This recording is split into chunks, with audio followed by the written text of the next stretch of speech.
aadaabta si kala hadii loo dhigana waxa lagu tilmaamaa inay yihiin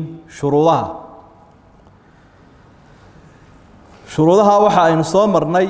qaarna halkan ay nooga muuqanayaan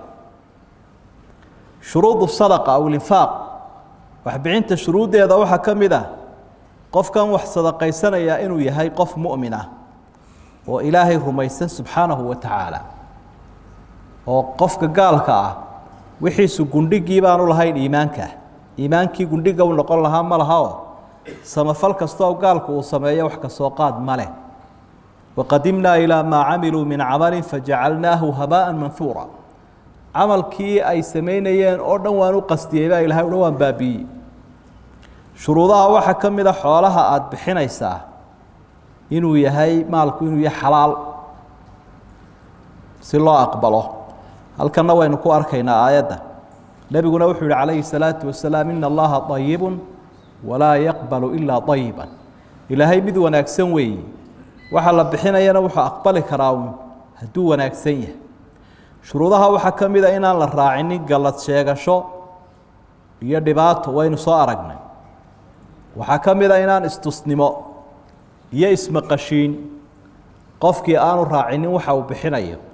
iyadana waynu soo aragnay waxa kamid ah inaan waxaad bixinaysa meel xaraan aanad ku bixin xoolahaad bixinayso حلالنا واتكسو كسبانيسا ميل حلالنا وينad ku bixiso meelaha xaraanta waxa kamida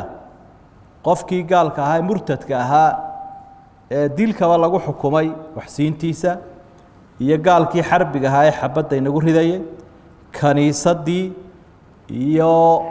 meelihii gaalada inaad wax ku bixiso tilaa ku horumariya sida lacagta casrigan aynu joogno muslimiinta qaar kood baa si ay gaalada isaga dhisaan waliba kuwa lacagta leh kaniisadaha wax ku bixiyo ilaa ku horumariya macbadyadiina waxa kamid ah xuruubul fitna inaan wax lagu bixin dagaalada sokeeye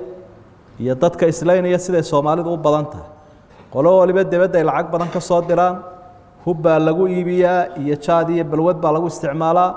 kadibna mooryaan iyo dayday baa lagu hubeeyaa dadka laaya taasina waa ayaan darro weyn oo xaraamaha ka mid meelahan lagu bixin karayn ama shuruudaha waxa kamid ah infaaqa inaan balwada lagu isticmaalin qaadka sigaarka daroogada khamriga waxa soo dhamid balwada kamid ah cid iskuma khilaafsanee qof isyeelyeelaya mooyaane adaguna ha ku bixinka ku bixinayana ha siinin